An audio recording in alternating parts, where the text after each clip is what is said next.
বাংলাদেশ জামায়াতে ইসলামীর আসন কমিটির আলোচনা সভা অনুষ্ঠিত। ঝিনাইদহ থেকে মোহাম্মদ আবু সাইদ শওকত আলীর পাঠানো তথ্য ও ভিডিওচিত্রে দেখুন বিস্তারিত। ঝিনাইদহের কোটচাঁদপুরে বাংলাদেশ জামায়াতে ইসলামীর আসন কমিটির আলোচনা সভা অনুষ্ঠিত হয়। মঙ্গলবার ১৬ সেপ্টেম্বর বিকাল ৪টায় স্থানীয় আল ফালাহ ইসলামী সেন্টারে এ আলোচনা সভা অনুষ্ঠিত হয়। এতে প্রধান অতিথি হিসেবে উপস্থিত ছিলেন জেলা জামায়াতের নায়েবে আমির জনাব আব্দুল আলিম। বিশেষ অতিথি হিসেবে উপস্থিত ছিলেন জেলা জামায়াতের সহকারী সেক্রেটারি অধ্যক্ষ আব্দুল হাই।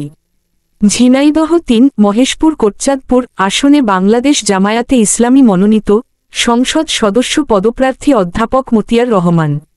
এছাড়াও মহেশপুর উপজেলা আমির অধ্যাপক ফারুক আহমেদ, সেক্রেটারি ইসমাইল হোসেন পলাশ, কোটচাঁদপুর উপজেলা আমির ও সাবেক উপজেলার সফল চেয়ারম্যান জনাব মাওলানা তাজুল ইসলাম, সেক্রেটারি শাহাবুদ্দিন খান, বাংলাদেশ ইসলামী ছাত্র শিবিরের জেলা অফিস সম্পাদক রিয়াজুল ইসলাম, উপজেলা শিবিরের সভাপতি হাফেজ মোহাম্মদ মুজাহিদুল ইসলাম সহ কোটচাঁদপুর ও মহেশপুরের নির্বাচনী আসন কমিটির সকল সদস্যবৃন্দ উপস্থিত ছিলেন।